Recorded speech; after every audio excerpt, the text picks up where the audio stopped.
नमस्कार, news blast में आप सभी का बहुत स्वागत है और आपके साथ मैं हूं दीपा। फिलहाल चले बढ़ते खबरों की तरफ आगे। चौरी चौरा शताब्दी महोत्सव का आगाज हुआ।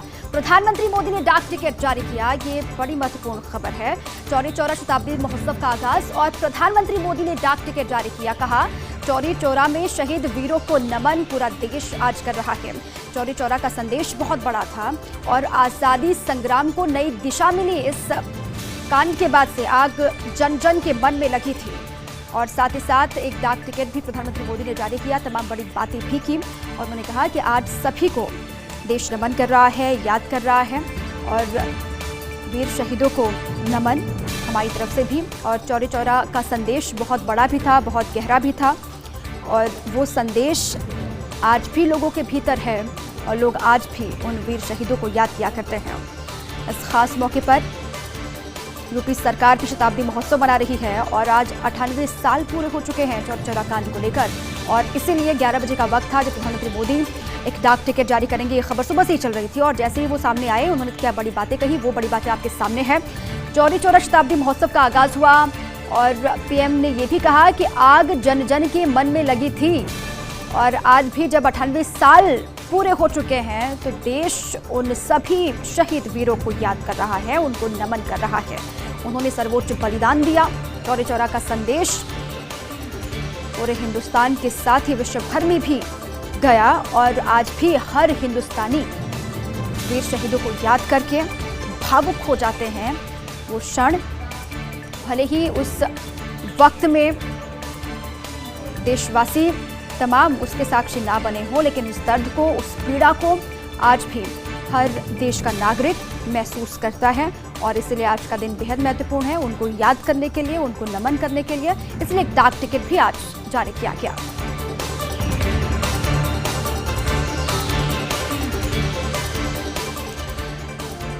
आगे बढ़ते हैं। मोदी का मिशन बंगाल क्या है, ये पूरी खबर आपको समझाते हैं। मोदी का मिशन बंगाल, जी हां, पश्चिम बंगाल चुनाव को लेकर भाजपा की आक्रामक तैयारी चल रही है। मोदी का मिशन बंगाल, पश्चिम बंगाल में चुनाव होने हैं। आगामी विधानसभा चुनाव को लेकर भारतीय जनता पार्टी की आक्रामक तैयारी है। भाजपा का बंगाल के इतिहास में मोदी की बड़ी रैली का प्लान है। कहा यह जा रहा है कि बंगाल के इतिहास में जितनी बड़ी रैली अभी तक हुई नहीं होगी, उतनी बड़ी रैली की प्लानिंग भाजपा कर रही है। मार्च के पहले सप्ताह में कोलकाता के ब्रिगेड मैदान में रैली होगी, ये जानकारी मिल रही है। मार्च के पहले वीक में, पहले सप्ताह में कोलकाता के ब्रिगेड मैदान में रैली होनी है।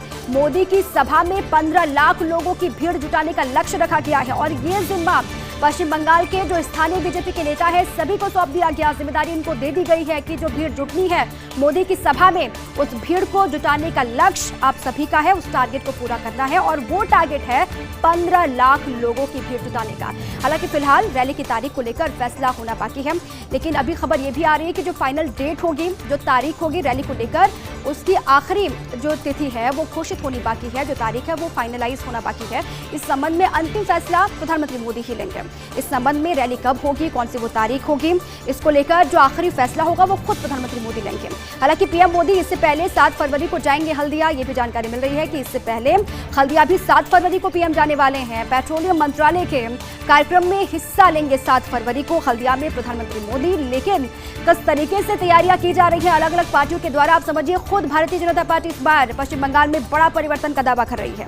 बीजेपी का साफ तौर से कहना यह है कि इस बार बंगाल में परिवर्तन होगा। टीएमसी की सरकार को वहां की जनता नकार रही है, पश्चिम बंगाल की जनता ने नकार दिया है और वो जो रिजल्ट होगा बीजेपी को सत्ता में काबिज करने का, टीएमसी को सत्ता से बेदखल करने का, वो जब विधानसभा के चुनाव होंगे तो पूरी तस्वीर साफ हो जाएगी। इसलिए भी कहा जा रहा है कि जब प्रधानमंत्री मोदी वहां पर पहुंचेंगे, पश्चिम बंगाल में रैली होगी, तो फिर बड़ी संख्या में भीड़ वहां पर जुटेगी, बड़ी संख्या में लोग वहां पर पहुंचेंगे और साफ तौर से ये मैसेज होगा टीएमसी के लिए भी और साथ ही विपक्षी दलों के लिए भी। भाजपा ये कह रही है कि इस बार बड़ा परिवर्तन पश्चिम बंगाल में देखने को मिलेगा। आगे बढ़ते हैं। भाजपा नेताओं की नाराजगी क्या है वो खबर भी आप समझिए। भारतीय जनता पार्टी के तमाम बड़े लीडर्स जो नाराज हैं, जिनकी नाराजगी देखने को मिल रही है, ये खबर लंबे वक्त से भी चल रही है। बंगाल और असम के भाजपा नेताओं ने पार्टी अलकमान से नाराजगी जाहिर की है। अब ये नाराजगी क्यों उभरी है या फिर नाराज नेता क्यों हो गए हैं? पश्चिम बंगाल में भी, असम में भी, दोनों ही जगहों में चुनाव होने हैं विधानसभा के और जिस तरीके से बाहरी नेताओं की एंट्री बीजेपी में की जा रही है, उससे बीजेपी के जमीनी स्तर पर जो कार्यकर्ता है, जो नेता है, वो नाराज चल रहे हैं। अलकमान से ये खबरें लंबे वक्त से आ रही हैं। दूसरी पार्टियों के विधायकों को ज्यादा तवज्जो देने से नाराजगी जाहिर की जा रही है। जो दूसरी पार्टी के हैं उनको पार्टी में शामिल किया जा रहा है, उन विधायकों को ज्यादा तवज्जो मिल रही है बीजेपी के कार्यकर्ताओं से भी, बीजेपी के नेताओं से भी, इसलिए ये नाराजगी है आलाकमान को लेकर। विरोध की वजह से पार्टी आलाकमान को साफ करना पड़ा। अब विरोध जो उभरकर पार्टी के भीतर सामने आ रहा है उसको लेकर आलाकमान को साफ करना पड़ा कि अब बंगाल में तृणमूल कांग्रेस से नेता नहीं लिए जाएंगे थोक में। अब बीजेपी के अंदर खाने से ये खबर मिल रही है, ये कहा जा रहा है कि बीजेपी के जो बड़े लीडर्स हैं उन्होंने साफ तौर से आश्वस्त भी किया है या फिर ये भरोसा भी दिलाया है कि अब बंगाल में तृणमूल कांग्रेस के जो नेता अभी पिछले दिनों भी आपने देखा था कि शामिल हुए थे वो आखिरी थे, अब थोक में तृणमूल के नेताओं को वापस बीजेपी में लिया नहीं जाएगा। ये भी स्पष्ट किया गया कि दूसरी पार्टियों के विधायक ये सोचकर नहीं आए कि उनको मिलेगा टिकट। अब ये भी बीजेपी ने साफ कर दिया है कि जो दूसरी पार्टियों के नेताओं का रुझान बीजेपी में देखने को मिल रहा है वो भी ये ना सोचे कि बीजेपी में आएंगे तो उनको टिकट मिलेगा। बाहर से आने वाले नेताओं की वजह से बिगड़ रहा भाजपा का संतुलन, ये भी साफ कर दिया गया बीजेपी की तरफ से कि जो नेता बाहर आ रहे हैं उसकी वजह से अंदर खाने बीजेपी के भीतर संतुलन पार्टी का बिगड़ रहा है और जो कि ये पार्टी के सेहत के लिए भी अच्छा नहीं है। दूसरी ओर असम में भी लगाई गई रोक का ये भी जा रहा है कि बंगाल के बाद असम में भी रोक लगा दी गई है। भाजपा के प्रदेश नेताओं ने दूसरी पार्टियों के नेताओं का आना रुकवा दिया पूरी तरीके से और कांग्रेस के 2 विधायकों के शामिल होने के बाद भाजपा नेता नाराज हुए थे। अब बंगाल में भी इक्का दुक्का बाहरी नेता ही भाजपा में शामिल हो पाएंगे, वरना साफ तौर से हाथ खड़े कर दिए गए हैं आलाकमान की तरफ से कि बाहर से कोई भी नेता अब लेंगे नहीं क्योंकि अंदर खाने दिक्कत हो रही है। खुद भाजपा के नेता नाराज चल रहे हैं बंगाल में भी और असम में भी।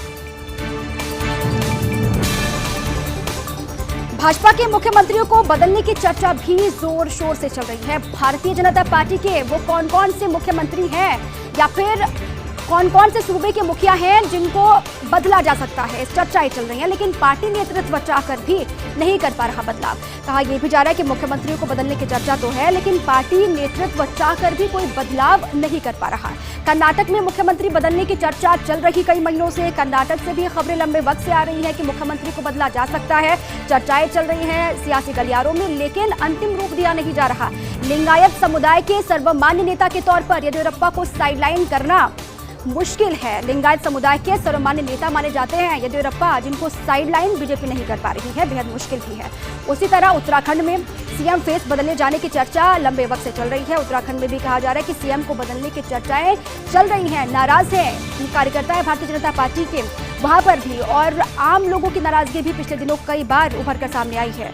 पार्टी के आंतरिक सर्वेक्षणों में ये बात निकल कर सामने आ रही है। पार्टी के आंतरिक सर्वेक्षण जो भी चल रहे हैं वहां पर भी ये बातें निकल कर सामने आ रही है कि त्रिवेंद्र सिंह रावत के चेहरे पर अगले चुनाव में पार्टी को मुश्किलें हो सकती हैं कि अगर अगले विधानसभा चुनाव में भी मुख्यमंत्री का चेहरा त्रिवेंद्र सिंह रावत ही रहते हैं तो फिर पार्टी को वहां पर नुकसान उठाना पड़ सकता है, नुकसान झेलना पड़ सकता है, मुश्किलात का सामना करना पड़ सकता है। ये आंतरिक सर्वेक्षण जो हुए हैं उसमें भी ये बात निकलकर सामने आई है।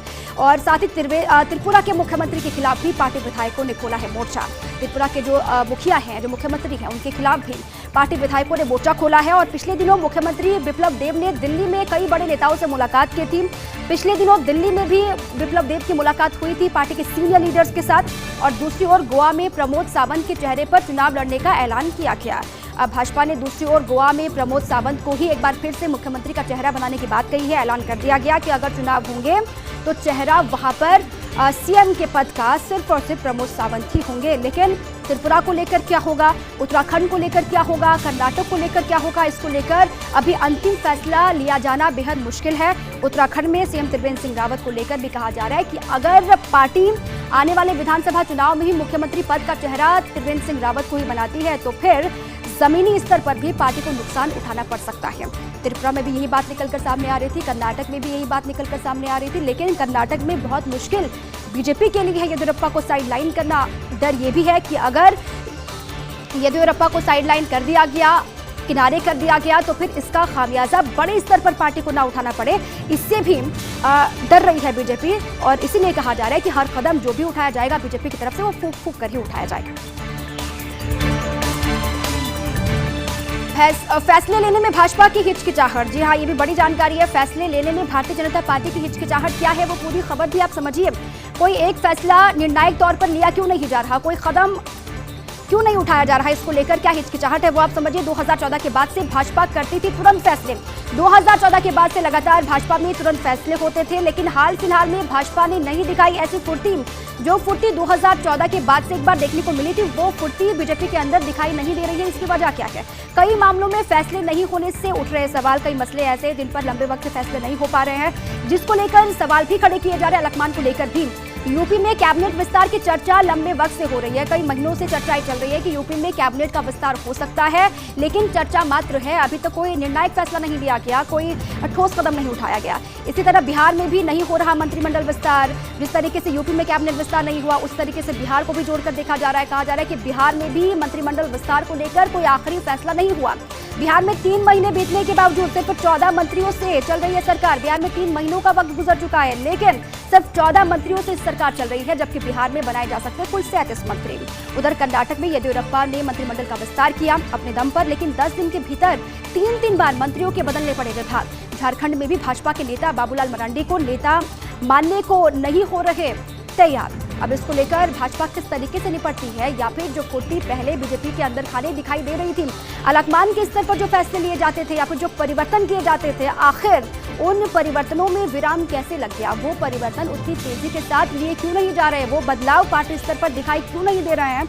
इसको लेकर विपक्ष भी हमलावर है। साथ ही साथ ये भी कहा जा रहा है कि प्रेशर में बीजेपी है अलग अलग राज्यों में, और कोई भी नुकसान उठाने के मोड में पार्टी है नहीं। विधानसभा के चुनाव अलग अलग हिस्सों में होने हैं, और ऐसे में पार्टी की कोशिश ये होगी कि सभी जो रूट है उनको मना लिया जाए, और मंत्रिमंडल विस्तार जहां पर भी होने हैं वहां पर अगर विस्तार होता है तो उसके बाद पार्टी को खामियाजा ना उठाना पड़े या फिर अंतरकलह की स्थिति ना हो। इसको लेकर भी मंथनों का दौर चल रहा है। लंबी मंथन पहले भी हो चुकी है, बैठकें हो चुकी है, यूपी को लेकर हो या फिर अलग अलग हिस्सों को लेकर हो, बैठकें हो रही है। अंतिम फैसला कब होगा, इसका इंतजार सभी को है।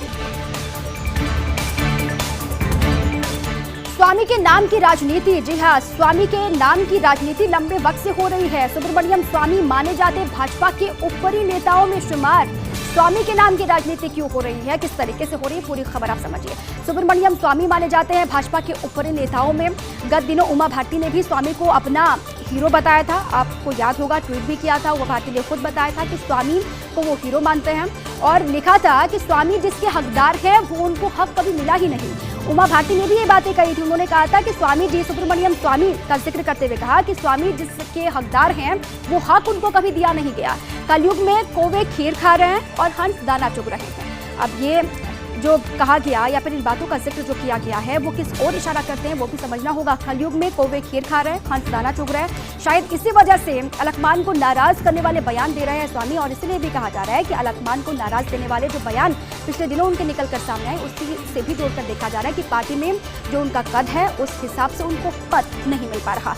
हाल में स्वामी का पेट्रोल पर ट्वीट हुआ था, खूब वायरल, आपको याद होगा।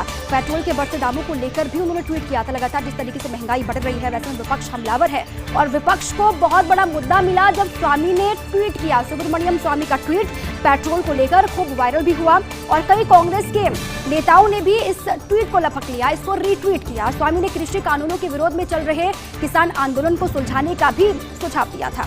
स्वामी लगातार वक्त वक्त पर ट्वीट करते रहते हैं, अपनी पार्टी के खिलाफ ही वो पार्टी लाइन से हटकर ट्वीट करते हैं, और इसीलिए भी वो सुर्खियों में आ जाते हैं और कांग्रेस को एक मुद्दा मिल जाता है। स्वामी ने जिस तरीके से पेट्रोल पर ट्वीट किया, कृषि कानूनों के विरोध में किसान आंदोलन का समर्थन एक तरीके से उन्होंने किया था। हालांकि समर्थन इसे नहीं कहेंगे, लेकिन सुलझाने का सुझाव जरूर दिया था। उसको लेकर भी कांग्रेस ने सुब्रमण्यम स्वामी का उदाहरण पेश किया था। अब देखना है कि भाजपा का केंद्रीय नेतृत्व उनकी सलाह को कितना मानता है। इस तरीके से उमा भारती ने भी कहा, क्या वो सच में दिखाई दे रहा है या फिर हो रहा है, या फिर पार्टी मंथन कर रही है, केंद्रीय नेतृत्व उनकी सलाह को कितना मानता है, इस पर लगातार नजर बनी रहेगी। आगे बढ़ते हैं। वसुंधरा राजे की गिरिराज जी परिक्रमा, जी हाँ, वसुंधरा राजे की गिरिराज जी परिक्रमा अपने जन्मदिन के मौके से शुरुआत इसकी वसुंधरा राजे कर सकती हैं। ये बड़ी महत्वपूर्ण खबर है। राजे की गिरिराज जी की परिक्रमा होनी है, और ये परिक्रमा कब से शुरू होगी इसको लेकर कयास है कि जन्मदिन के मौके से वो शुरुआत कर सकती है। 8 मार्च को राजे का जन्मदिन आता है। 8 मार्च का इंतजार सभी को है। यूनुस खान, अनीता गुर्जर और विजय बंसल का ब्रज क्षेत्र के दौरे से जोड़ी जा रही खबर, और साथ ही कल भरतपुर और पूछड़ी के लौठक क्षेत्र के दौरे पर रहे तीनों नेता। सूत्रों के अनुसार राजे के जन्मदिन को लेकर भी बनाया जा रहा प्लान, कहा यह भी जा रहा है, सूत्र ये बता रहा है कि राजे के जन्मदिन को लेकर भी कुछ खास तैयारी चल रही है, रणनीति बनाई जा रही है, प्लान बन रहा है।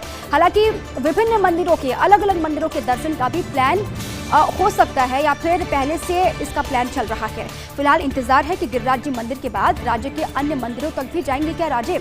ये भी कहा जा रहा है कि गिरिराज जी की परिक्रमा तो वो करने ही वाली है, अब उसके लिए कोई डेट निकल कर सामने नहीं है। जन्मदिन आता है 8 तारीख को, और क्या 8 तारीख को ही वो साफ हो जाएगा? 8 तारीख से शुरुआत वो करेंगी, और अगर शुरुआत करती है गिरिराज जी की परिक्रमा की तो फिर क्या जो राज्य के अलग अलग मंदिर है वहां पर भी राजे जाएंगी? इसको लेकर सस्पेंस अभी बरकरार। कांग्रेस में एक नए राजपूत छत्रप का उदय हो गया है। जी हां, कांग्रेस में एक नए राजपूत छत्रप का उदय। ये हम क्यों कह रहे हैं, ये पूरी खबर आपको समझनी होगी। धर्मेंद्र राठौड़ के रूप में हुआ उदय। जी हां, एक छत्रप राजपूत का उदय हो गया है। क्या राजपूत छत्रप का उदय हुआ है क्या, ये हम क्यों कह रहे हैं? धर्मेंद्र राठौड़ के रूप में ये उदय हुआ। कल राठौड़ के घर हुए हाई लेवल ब्रेकफास्ट से कुछ ऐसा ही मैसेज निकला है, संदेश निकला है। कल आपको याद होगा राठौड़ के घर पर हाई लेवल ब्रेकफास्ट हुआ था, जिसके बाद कई सारे कयास भी लगाए जा रहे हैं। अजय माकन समेत कई मंत्री और विधायक रहे ब्रेकफास्ट में मौजूद। अजय माकन वहां पर थे, प्रदेश प्रभारी कांग्रेस के, साथ में कई मंत्री भी थे, विधायक भी ब्रेकफास्ट का हिस्सा रहे, वहां पर मौजूदगी रही। और साथ ही पायलट कैंप के 2 विधायक भी वहां पर मौजूद रहे। पायलट गुट के न सिर्फ सीएम अशोक गहलोत के गुट के, बल्कि पायलट खेमे के 2 विधायक भी वहां पर हिस्सा बने ब्रेकफास्ट का। और कई पेंडिंग मसले जो चल रहे हैं, कई पेंडिंग जो मुद्दे चल रहे हैं, जो अभी लटके हुए हैं, उन पर भी ब्रेकफास्ट के दरमियान रणनीति बनाई गई, उनको लेकर भी चर्चा हुई। अब इस पूरे घटनाक्रम से संकेत मिल रहे हैं, भंवर जितेंद्र सिंह की तरह एक नया राजपूत नेता खड़ा करने के संकेत मिल रहे हैं। जो पूरा घटनाक्रम कल दिन भर हुआ, ब्रेकफास्ट जिस तरीके से वहां पर किया गया, अजय माकन वहां पर पहुंचे, तमाम मंत्री वहां पर पहुंचे, तमाम विधायक वहां पर पहुंचे, और उसके बाद ही कयासों के बाजार गर्म है। और संकेत भी घटनाक्रम से ये निकल रहा है कि भंवर जितेंद्र सिंह की तरह एक नया राजपूत नेता खड़ा करने के संकेत। और अलबत्ता भंवर जितेंद्र सिंह और धर्मेंद्र राठौड़ दोनों हैं करीबी दोस्त। पूर्ववर्ती वसुंधरा सरकार का ड्रीम प्रोजेक्ट आपको समझाते हैं। पूर्ववर्ती वसुंधरा राजे सरकार का ड्रीम प्रोजेक्ट ब्रिज 84 कोस परिक्रमा मार्ग के कायाकल्प से जुड़ी खबर है। पुछड़ी के लोठा तक के क्षेत्र के सौंदर्यीकरण से जुड़ा ये पूरा मुद्दा है। 236 करोड़ रुपए का ये प्रोजेक्ट था। करीब 90% खर्चा किया गया था सरकार द्वारा, और नई सरकार आने के साथ ही परिक्रमा मार्ग की होने लगी दुर्दशा। अब ये भी आरोप है कि जैसे ही नई सरकार आई वैसे ही परिक्रमा मार्ग की दुर्दशा होने लगी है। उस तरफ किसी ने ध्यान नहीं दिया, किसी ने फोकस नहीं किया। अब इसी मुद्दे को लेकर यूनुस खान एक्टिव हो गए हैं। अनीता गुर्जर और विजय बंसल के साथ क्षेत्र का दौरा किया यूनुस खान ने, वो एक्टिव मोड में आ गए हैं कहा जा रहा है। अनीता गुर्जर के साथ, विजय बंसल के साथ दौरे पर पहुंचे और भरतपुर जिला कलेक्टर से भी इस मुद्दे को लेकर मुलाकात की, और जिला कलेक्टर के साथ लंबी बातचीत भी उनकी हुई। किस तरीके से यहाँ पर काम आगे बढ़ रहा है या फिर क्या काम वाकई में किए जा रहे हैं, इसको लेकर भी चर्चा काफी देर तक की गई। क्षेत्र के रखरखाव को लेकर आग्रह भी यूनुस खान का किया गया। ये भी कहा जा रहा है कि क्षेत्र के रखरखाव को लेकर किया गया आग्रह भी। यूनुस खान का कहना है कि करीब 15,000 लगाए गए थे पेड़। ये भी यूनुस खान साहब ने कहा कि करीब 15,000 पेड़ वहां पर लगाए गए थे। करीब 2 साल से पेड़ों से लेकर शेल्टर्स तक के बुरे हाल हैं, और ये किस वजह से? सिर्फ अनदेखी हो रही है इस वजह से। 15,000 पेड़ वहां पर लगाए गए थे, उन पेड़ों का रखरखाव कौन कर रहा है, किस तरीके से हो रहा है? जिला कलेक्टर से भी गुजारिश की गई है कि आप भी अपने स्तर पर अधिकारियों से कहें कि वहां पर नजर बनाए रखें। करीब 2 साल से पेड़ों की अनदेखी तो हो रही है, साथ में शेल्टर्स तक के बुरे हाल हैं। अब कलेक्टर ने दिया मामले को अच्छे से निस्तारित करने का आश्वासन भी। कहा यह भी जा रहा है कि आश्वासन मिला है यूनुस खान को कलेक्टर साहब की तरफ से भी। कलेक्टर ने साफ तौर से कह दिया है कि अब ध्यान दिया जाएगा, आश्वासन उन्होंने किया है यूनुस खान को। अब यूनुस खान देंगे वसुंधरा राजे का पूरी फैक्चुअल रिपोर्ट भी। अब ये भी कहा जा रहा है कि यूनुस खान राज्य के पास जाएंगे, वहां पर जो फैक्चुअल रिपोर्ट है, जो फीडबैक वहां से उनको मिला है, वो पूरी रिपोर्ट राज्य के सामने यूनुस खान रखने वाले हैं।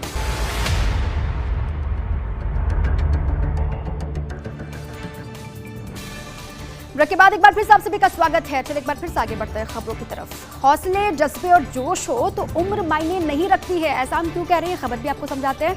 अगर हौसले मजबूत हो, जज्बे हो, जोश हो तो उम्र मायने नहीं रखती है। सियासत में ऐसा ही एक नाम गुलाब चंद कटारिया का भी है। 76 साल की उम्र हो गई है, लेकिन अन्य नेताओं की तरह ही सक्रिय है, एक्टिव है। पूरे कोरोना काल में उदयपुर से लेकर जयपुर तक के दौरे किए। कोरोना काल में भी आपने देखा वो एक्टिव दिखाई दिए। वो उदयपुर हो या फिर उदयपुर से अलग अलग हिस्से और जयपुर तक के उन्होंने दौरे भी किए। सामान्य प्रवासों से लेकर संगठन की बैठकों में भी उन्होंने शरीक होकर ये बता दिया कि उम्र बिल्कुल भी मायने नहीं रखता है। विधानसभा समितियों की बैठकों से लेकर वर्चुअल संवाद भी जारी रखे गए गुलाब चंद कटारिया की तरफ से, और साथ ही कई जिलों के संगठनात्मक दौरे भी कर चुके हैं नेता प्रतिपक्ष कटारिया। अब इन दिनों विधानसभा सत्र की तैयारियों में जुटे हुए हैं कटारिया साहब, और सदन में पंक्चुअल रहकर पूरे समय तक रुकना और विषयों पर तैयारी की हर कोई तारीफ करता है। कटारिया का कहना है कि योग प्राणायाम से लेकर सहज सरल रहना ही स्वास्थ्य का राज है। विपक्षी पार्टियां भी कटारिया को देती पूरा सम्मान।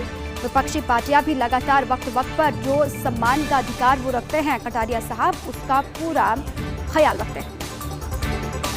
जब पीछे पीछे चले जा रहे थे विधायक जी हाँ, जब पीछे पीछे विधायक साहब चले जा रहे थे और सुरक्षा अधिकारी ने हाथ थाम कर रोक लिया। जब पीछे पीछे चल रहे थे विधायक जी और सुरक्षा अधिकारियों ने हाथ थाम कर रोक लिया। दरअसल हर जगह पहुंचने वाले विधायक जी पहुंचे थे एयरपोर्ट भी। प्रभारी साहब को सी ऑफ करने पहुंचे विधायक जी हो गए थे लेट। जब प्रभारी जा रहे थे अंदर, ठीक तभी लपकते हुए पहुंचे विधायक साहब, लेकिन प्रवेश पास नहीं होने के चलते आगे आ गए सुरक्षा अधिकारी। तब तक कार्यकर्ता ने धौंस जमाई और कहा जाने दो, ये विधायक जी हैं, लेकिन फिर भी सुरक्षा अधिकारी अड़े रहे पास को लेकर। उन्होंने कहा कि पास दिखाइए, उसके बाद ही आपको आगे बढ़ने दिया जाएगा।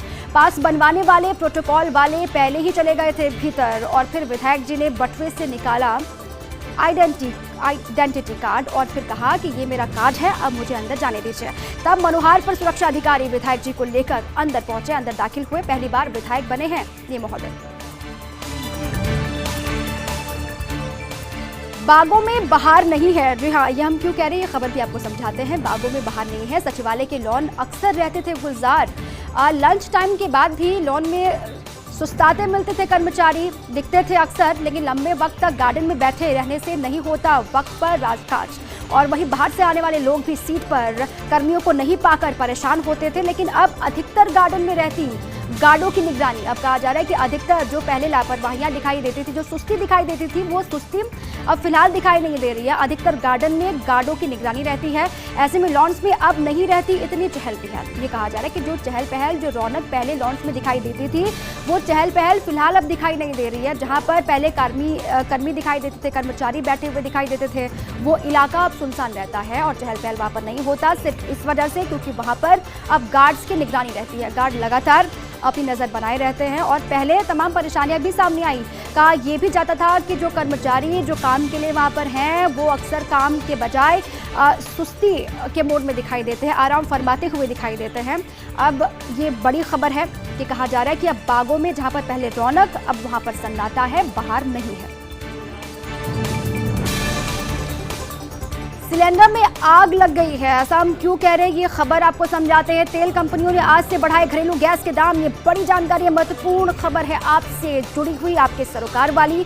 सिलेंडर में आग लगी, तेल कंपनियों ने आज से घरेलू गैस के दाम बढ़ा दिए। घरेलू गैस सिलेंडर में 25 रुपए की वृद्धि हुई है, इजाफा हुआ है 25 रुपए के। और 14.2 किलो का सिलेंडर अब हुआ 723 रुपए का। 14.2 किलो का सिलेंडर अब 723 रुपए का हो गया है। 19 किलो का वाणिज्यिक सिलेंडर 6 रुपए सस्ता हुआ। पहले था 1550 का यानी कि 1550 का, अब हुआ है 1544 का यानी कि 1544 का। अब लगातार जो महंगाई बढ़ रही है, सिलेंडर के दाम में आग लगी है, उसको लेकर क्या रिएक्ट लोग करते हैं, क्योंकि पहले से ही महंगाई लगातार बढ़ रही है। ऐसे में मिडिल क्लास जो पहले से ही प्रताड़ित है, पहले से ही पीड़ित है, पहले से ही लगातार बढ़ती महंगाई को लेकर अपनी बात कह रहा है, अब उनके लिए कितनी बड़ी मुसीबत का सबब ये बन सकता है, वो भी सोचना होगा। सिलेंडर के दाम में किस तरीके से इजाफा हुआ। घरेलू गैस सिलेंडर में 25 रुपए की वृद्धि हुई है, 25 रुपए का इजाफा कर दिया गया घरेलू गैस सिलेंडर में। और साथ ही 14.2 किलो का जो सिलेंडर है वो 723 रुपए का हो गया है। इसके अलावा 19 किलो का वाणिज्यिक सिलेंडर 6 रुपए सस्ता हुआ है। पहले जो 1550 का मिल रहा था वो 1544 रुपए का मिलेगा। लेकिन इसको लेकर भी कहा यह जा रहा है कि महंगाई पर ब्रेक आखिर लगेगा कब ब्रेक लगाया जाएगा, कब राहत मिलेगी, क्योंकि लगातार हर गुजरते दिन के साथ आसमान छू रही है महंगाई।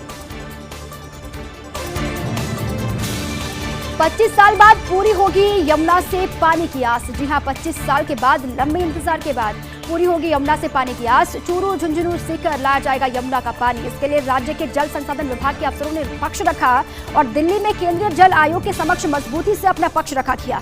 2 घंटे तक जल आयोग के मुख्य अभियंता के समक्ष प्रेजेंटेशन भी दिया गया और 31,000 करोड़ की संशोधित डीपीआर का दिया गया प्रेजेंटेशन। राज्य के इन 3 जिलों की पेयजल सिंचाई पानी की जरूरतों के तथ्य भी वहां पर सामने रखे गए। उन तथ्यों से संतोषप्रद नजर आए केंद्रीय जल आयोग के अफसर और जल्द ही राज्य की इस परियोजना की मंजूरी का आश्वासन भी दिया। 2 फेजेस में पूरा होगा यमुना से चूरू झुंझुनू सीकर पानी लाने का काम और पहले फेज में 14,000 करोड़, दूसरे फेज में 17,000 करोड़ रुपए खर्च किए जाएंगे। निकाय चुनाव 2021 नतीजों के बाद अब आएंगे जोड़ तोड़ खरीद फरोख्त के नतीजे। जी हां, निकाय चुनाव 2021 नतीजों के बाद अब जोड़ तोड़ खरीद फरोख्त के नतीजे भी सामने आएंगे। एक दूसरे के पार्षद निशाने पर कुछ निर्दलीय भूमिगत राज्य के 90 निकायों में चुने जाने हैं अध्यक्ष और नामांकन दाखिले पूरे होने के साथ बीजेपी कांग्रेस की जोड़ तोड़ भी तेज हो गई है। 7 फरवरी को होंगे अध्यक्ष पद के लिए चुनाव और कांग्रेस और भाजपा को 43 निकायों में ही मिला है पूर्ण बहुमत। शेष 46 में से 9 निकायों में निर्दलियों को है पूर्ण बहुमत और 37 निकायों में किसी भी दल को बहुमत नहीं है। ऐसे में कांग्रेस भाजपा निर्दलियों पर झोंक रही दम और खरीद फरोख्त संबंधी शिकायतें भी मिल रही हैं। ये बड़ी जानकारी आपको हम लगातार दे रहे हैं कि निकाय चुनाव के बाद किस तरीके से अब स्थिति जो बिगड़ रही है या फिर स्थिति बदल रही है वो किस तरीके से अब सामने आएगी, क्योंकि पहले नतीजे सामने आए रिजल्ट को लेकर, चुनाव को लेकर, अब सामने आएंगे खरीद फरोख्त को लेकर भी नतीजे। और इसी के साथ ही अब आगे बढ़ता है। भोले बिस्री यादों की टीस, फिर कर्मचारियों को याद आने लगी टीस। जी हाँ, फिर कर्मचारियों को टीस याद आने लगी है। भोली बिस्री यादों की टीस क्या है वो खबर आप पूरी समझाते हैं आपको। कोरोना के वक्त ज्ञापन मेल मुलाकात नहीं कर रहे थे कर्मचारी नेता, लेकिन कोरोना का असर कम होने से सक्रिय हुए कर्मचारी और नेता। जहां प्रदर्शन करके सचिवालय में कर्मचारी संघों के चुनाव पर रोक हटवाई, वही अब पुरानी मांगों को लेकर दिए जाने लगे ज्ञापन। 3600 ग्रेड पे और नीचे की वेतन कटौती रोकने, रोका गया वेतन देने, समयबद्ध प्रमोशन लागू करने, सामंत कमेटी रिपोर्ट लागू करने की मांग है और यही मांग लेकर अन्य कर्मचारी नेता भी आने लगे सचिवालय। और चलिए इसी के साथ ही न्यूज ब्लास्ट में आज के लिए बस इतना ही। खबरें लगातार जारी हैं, आप फर्स्ट इंडिया के साथ।